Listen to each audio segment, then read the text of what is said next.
अरे करमजली, इतनी देर लगाती है पानी लाने में। अभी कपड़े धोने हैं, बर्तन मांजने हैं, वो सब कौन करेगा? हाँ अभी करती हूँ माँ। खबरदार मुझे माँ कहा तो। खुद की माँ को तो जन्म लेते ही खा गई, तू अब क्या मुझे भी मार डालना चाहती है? अरे पिंकी बेटा, आज जल्दी उठ गई, तबीयत तो ठीक है ना तुम्हारी? हाँ माँ मैं ठीक हूँ, बस जोरों की भूख लगी है, कुछ खाने को दे दो। हाय दैया, ये देखो मेरा सोना भूख से तड़प रहा है और अब तक इस चुड़ैल ने खाना भी नहीं बनाया। अब मेरा मुंह ही ताकती रहेगी या जल्दी से खाना भी पकाएगी? अभी बनाती हूँ माँ, अभी बनाती हूँ। आज तो मुझे मछली खाने का मन कर रहा है माँ। हाँ सोना, आज खाने में मछली ही पकाएंगे। ओ टुनटुनी, सुना तुमने? मेरी बेटी को आज मछली खानी है। जाओ नदी पर जाकर थोड़ी मछलियाँ पकड़ कर लेकर आओ। जी जाती हूँ। टुनटुनी उड़ती हुई उदास मन से मछली पकड़ने चली जाती है। तब तक आप लोग कमेंट पे बताएं 19 into 5 कितने होते हैं। आज तो एक भी मछली नहीं मिल रही है, मैं क्या करूं? माँ आज तुम्हारी बहुत याद आ रही है, तुम मुझे छोड़ के क्यों चली गई? क्या मैं इतनी बुरी हूँ माँ? बोलो ना माँ। तभी सुनहरी मछली आती है और टुनटुनी की अंगूठी लेकर पानी में चली जाती है। टुनटुनी उसके पीछे पीछे जाने लगती है। ओह मेरी अंगूठी, वो मेरी माँ की आखिरी निशानी है। मेरी अंगूठी मुझे वापस करो। ये कैसी सुरंग है, ये कैसी जगह है? टुनटुनी चिड़िया सुरंग में जा ही रही होती है, तभी कौवी की आवाज आती है। बचाओ, मेरे बच्चों को बचाओ, वो मर जाएंगे। मेरे बच्चों की मदद करो, मेरे बच्चे आग में जल जाएंगे। घबराओ मत कौवी, मैं अभी उन्हें बचाती हूँ। टुनटुनी चिड़िया उड़ती हुई कौवी के बच्चों को बचा लेती है। मैं तुम्हारी आभारी हूँ बेटा, तुम इस रास्ते से आगे जाना। अरे ये क्या, इस नदी का पानी कैसे सूख रहा है? हाँ तो तुम यहाँ हो। वो अंगूठी मेरी माँ की आखिरी निशानी है, मुझे वो अभी वापस दो। तुम हमें हर रोज पानी से पकड़कर मारती हो, तुम बहुत ही बुरी हो। मैं तुम्हें वो अंगूठी वापस नहीं दूंगी। वो मेरी मजबूरी है, मुझे ऐसा मेरी सौतेली माँ के कहने पर करना पड़ता है। मैं तुम्हें तुम्हारी अंगूठी वापस दे दूंगी, लेकिन उसके लिए तुम्हें एक काम करना होगा। पहाड़ पर एक जादूगर रहता है, वो अपनी काली शक्तियों से इस नदी के पानी को सुखा रहा है। अगर ऐसे ही चलता रहा तो जल्द ही ये नदी पूरी सूख जाएगी और हम सब मारे जाएंगे। तुम्हें किसी भी तरह उसे रोककर उसकी काली शक्तियों को खत्म करना होगा। ठीक है, मैं तुम्हारा ये काम कर दूंगी, लेकिन तुम्हें मुझसे एक वादा करना होगा कि अगर मैंने उस जादूगर को रोक दिया तो तुम मुझे मेरी माँ की अंगूठी वापस कर दोगी। हाँ जरूर, मैं वादा करती हूँ। अब टुनटुनी चिड़िया उड़ती हुई पहाड़ पर जादूगर के पास पहुँचती है। एक बार इस नदी का पूरा पानी सूख जाए तो मैं इसमें से सारी मछलियों को खा जाऊंगा, फिर मुझे मछलियाँ पकड़नी नहीं पड़ेंगी। तुम यहाँ से चली जाओ, ये जादूगर बहुत ही दुष्ट है। उसने मुझे इस पिंजरे में बंद कर दिया है, वो तुम्हें भी पकड़ लेगा। चली जाओ यहाँ से, भाग जाओ यहाँ से। मैंने पिंजरे का ताला खोल दिया है। नहीं, मुझे बाहर जाने से डर लगता है, वो जादूगर मुझे फिर से पकड़ लेगा। मैं यही रहूँगा। हाँ फिर तो मुझे ही तुम्हें इस जादूगर से बचाना होगा। कौन हो तुम और इधर क्या कर रही हो? तुम्हें अपने काले जादू को रोक देना चाहिए, उसकी वजह से नदी का पानी सूख रहा है और सारी मछलियाँ मर रही है। ऐसा मत करो। अच्छा है, अब मैं उन सारी मछलियों को खा जाऊंगा। मछलियाँ पकड़ पकड़ के मैं थक चुका हूँ और इसलिए मैं इस नदी को सुखा रहा हूँ। तुम्हें ऐसा नहीं करना चाहिए, ऐसा मत करो। तुम कौन होती हो मुझे रोकने वाली? अब मैं तुम्हें भी एक मछली बनाकर खा जाऊंगा। चलो अब मैं बाजार जाकर कुछ मिर्च मसाले ले आता हूँ, फिर मैं तुम्हें अच्छे से पका कर खाऊंगा। तभी हरी तोता जादूगर की जादुई छड़ी टुनटुनी चिड़िया को दे देता है और टुनटुनी चिड़िया से कहता है, ये लो, इस जादुई छड़ी को अपने पास रखो, इससे तुम उस जादूगर को एक अच्छा सबक सिखा पाओगी।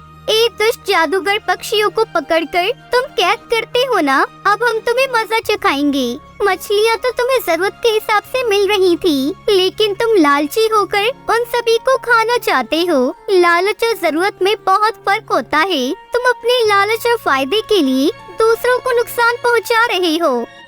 मुझे माफ कर दो, मैं लालच में अंधा हो गया था। तुम सही हो, मुझे अपनी जरूरत के हिसाब से ही चीजें लेनी चाहिए थी। मुझे माफ कर दो, मैं अपने काले जादू को रोक दूंगा और आज से किसी भी मछली की जान नहीं लूंगा। तभी टुनटुनी चिड़िया वापस नदी के पास जाती है और उस पानी में से एक जादुई परी निकलती है और वो टुनटुनी से कहती है, तुम्हारा बहुत बहुत शुक्रिया टुनटुनी चिड़िया, तुम सच में बहुत ही अच्छी और प्यारी चिड़िया हो। तुमने हम सबको बचा लिया। हाँ, लेकिन ये सब आपको कैसे पता? मैं सब कुछ जानती हूँ, मैं बस तुम्हारी परीक्षा ले रही थी। मैं वही सुनहरी मछली हूँ। अब मैं तुम्हें कुछ ऐसा देना चाहती हूँ जिसे पाने के बाद तुम्हें कभी मछलियाँ नहीं पकड़नी पड़ेगी। तभी परी टुनटुनी चिड़िया को बहुत सारा सोना देती है। इतना सारा सोना? हाँ, तुम इसकी हकदार हो, क्योंकि तुम्हारा दिल इस सोने से भी अधिक मूल्यवान है। और हाँ, ये लो तुम्हारी माँ की अंगूठी। शुक्रिया, मैं तुम्हारा ये एहसान कभी नहीं भूलूंगी। बहुत बहुत शुक्रिया। उसके बाद टुनटुनी चिड़िया अपना एक अलग घर बनाती है और उसमें खुशी खुशी रहने लगती है।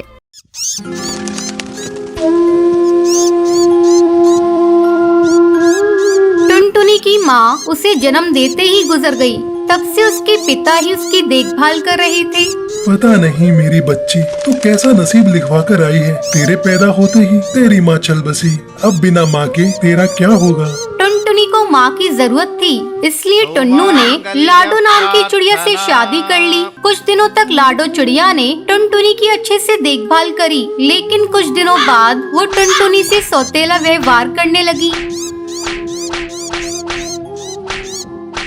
लेकिन टुन्नू के सामने अच्छी माँ की तरह पेश आती थी। इस तरह टुनटुनी बड़ी होने लगी। इस बीच लाडो को एक बेटी होती है। वो अपनी बेटी को भरपेट खाना खिलाती थी, लेकिन टुनटुनी को थोड़ा सा खाना खाने को देती। माँ, मुझे बहुत जोरों की भूख लगी है। तुमने मुझे बहुत थोड़ा सा खाना खाने को दिया है। कितना खाना खाती है ये लड़की, फिर भी इसका पेट नहीं भरता। तू खाना ही खाती रहेगी या घर का काम भी करेगी? मैं खाना खाने के बाद में काम कर दूंगी माँ। टुनटुनी काम करने के साथ साथ अच्छी तरह पढ़ाई भी करती और क्लास में हमेशा फर्स्ट भी आती थी।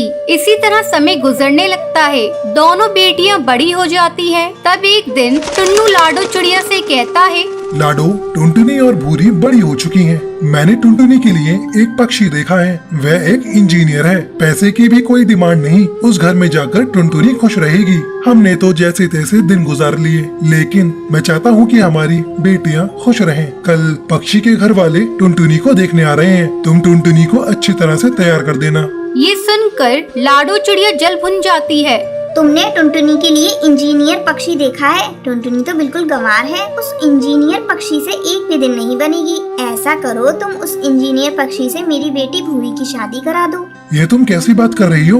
बड़ी बेटी के होते हुए छोटी की शादी करा दूं? तो ठीक है, मत कराओ, लेकिन याद रखना, एक न एक दिन उस इंजीनियर पक्षी ने तुम्हारी बेटी टुनटुनी को अगर नहीं छोड़ दिया तो मेरा नाम भी लाडो नहीं, फिर वो मेरे कलेजे पर आकर बैठेगी। लाडो, तुम उसकी माँ हो। अगर उसको कुछ नहीं आता तो उसे सिखाना तुम्हारा फर्ज है। अगले दिन पक्षी के घर वाले टुनटुनी को देखने आते हैं। मैं इस इंजीनियर पक्षी से टुनटुनी की शादी नहीं होने दूंगी। मैं इससे अपनी बेटी भूरी की शादी कराऊंगी। किसी तरह से लाडो चिड़िया अपनी बेटी भूरी की शादी उस इंजीनियर पक्षी से करा देती है। इस तरह कुछ दिन गुजर जाते हैं। एक दिन लाडो टुन्नू से कहती है, सुनो जी, मेरे दूर के रिश्तेदार का एक कबूतर है, बहुत बड़े कंपनी में काम करता है। तुम उससे टुनटुनी की शादी कर दो।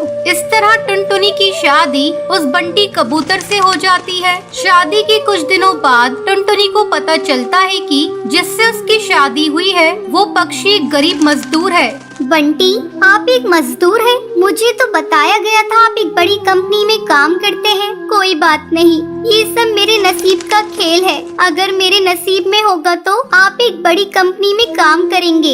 एक दिन बंटी को एक बड़े सेठ का खोया हुआ बैग मिलता है। वो उसे लौटाने उसके घर जाता है। तब सेठ कहता है, बेटा, तुम एक बहुत ईमानदार पक्षी हो। मुझे मेरी फैक्ट्री संभालने के लिए तुम्हारे ही जैसे ईमानदार पक्षी की तलाश है, क्योंकि मेरा कोई बेटा नहीं है। आज से तुम ही मेरी फैक्ट्री को संभालोगे। बंटी खुशी खुशी घर आकर टुनटुनी को सारी बात बताता है। ये सब नसीब का खेल है जी। माँ जी ने तो मुझे गरीब के पल्ले बांध दिया था, लेकिन भगवान ने तुम्हें एक अच्छी नौकरी दे दी। अब हम लोग खुशी खुशी अपना जीवन बिताएंगे। टुनटुनी खुशी खुशी अपने पति के साथ रहने लगती है। एक बरगद के पेड़ पर टूनी चिड़िया का बसेरा था। वो बहुत ही ज्यादा लालची चिड़िया थी। उसके पास में ही बबली कबूतरी का घोंसला था। एक दिन टूनी चिड़िया अपने घोंसले में बहुत उदास बैठी थी। काश मेरे पास बहुत सारे पैसे होते तो आज मैं एक बड़े से घर में रहती। मेरे आगे पीछे नौकर चाकर घूमते, लेकिन हाय रे मेरी फूटी किस्मत, कहाँ है आराम मेरे पास। मैं तो गरीब हूँ। सारा दिन जंगल में पागलों की तरह खाना ढूंढना पड़ता है, जब जाकर 2 वक्त का खाना मिलता है। तभी बबली कबूतरी टूनी चिड़िया के पास आती है। क्या हुआ टूनी चिड़िया, तुम किन ख्यालों में खोई हुई हो? कुछ नहीं बबली कबूतरी, बस अपनी गरीबी पर रो रही हूँ। टूनी चिड़िया ये सब छोड़ो, मैं तुम्हें एक बहुत अच्छी खबर सुनाती हूँ। तुम्हें पता है जंगल के बाहर जिगरबाज का महल है।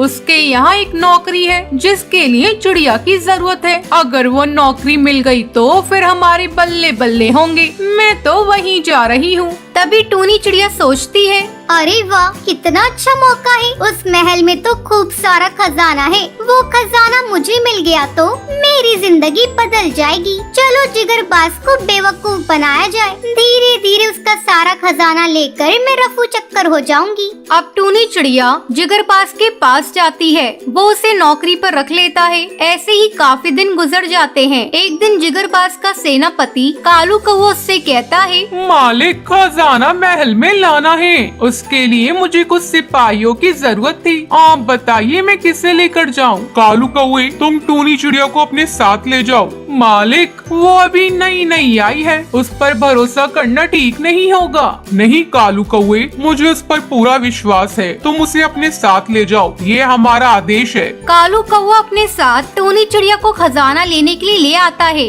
बहुत सारा खजाना देखकर टूनी चिड़िया की आंखें फटी की फटी रह जाती है। कालू कौवे, कितना सारा खजाना है, ये तो मजा ही आ गया। टूनी चिड़िया, इसे हिफाजत से जिगरबाज तक पहुंचाना है, वरना वो हमें छोड़ेंगे नहीं। अब टूनी चिड़िया और कालू कौवा खजाना लेकर महल जा रहे होते हैं। तभी कालू कौवे, मैं बहुत थक गई हूँ, थोड़ी देर हम आराम कर लेते हैं। टूनी चिड़िया और कालू कौवा पेड़ के नीचे आराम करते हैं। कालू कौवा वहीं सो जाता है। फिर टूनी चिड़िया बड़ी चालाकी से खजाना लेकर मिट्टी के नीचे छुपा देती है और वो जिगरबाज के पास जाती है। टूनी चिड़िया, हमारा खजाना कहाँ है? और कालू कौवा वो नहीं आया? मालिक, कालू कौवा धोखेबाज निकला। वो आपका सारा खजाना चोरी करके ले गया और उसने मुझे जान से मारने की कोशिश की, पर मैं कैसे तैसे अपनी जान बचाकर यहाँ पर आई हूँ। क्या बोल रही हो टूनी? सिपाहियों, उस कालू कौवे को ढूंढ कर लेकर आओ। हम उसे छोड़ेंगे नहीं।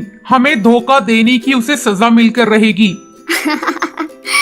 उस कालू कौवे को मैंने ऐसी जगह छुपाया है जहाँ से वो कभी वापस नहीं आ पाएगा, समझे? चलो मुझे यहाँ से 9-2-11 होना पड़ेगा। जिगरबाज को कोई ऐसा बहाना बताना होगा जिससे मैं यहाँ से जा सकूँ। फिर वो जिगरबाज से कहती है, मालिक, मुझे अपनी माँ के पास जाना है। उनकी तबीयत ठीक नहीं है, वो मुझे मिलने के लिए बुला रही है। तुम जा सकती हो। कैसा बेवकूफ बनाया है मैंने इस जिगरबाज को। कहने को इस महल का राजा है, लेकिन दिमाग तो है ही नहीं। टूनी चिड़िया वहाँ से चली जाती है। तभी जिगरबाज अपने सिपाहियों से कहता है, सिपाहियों, चलो इस टूनी चिड़िया का पीछा करो, हमें इस पर शक है। टूनी चिड़िया मिट्टी के अंदर से अपना खजाना बाहर निकालती है। तभी जिगरबाज अपने सिपाहियों के साथ वहाँ पर आ जाता है। टूनी चिड़िया, तुम्हारी इतनी हिम्मत, तुमने हमें धोखा दिया। हम तुम्हें छोड़ेंगे नहीं, तुम्हें फांसी की सजा देंगे।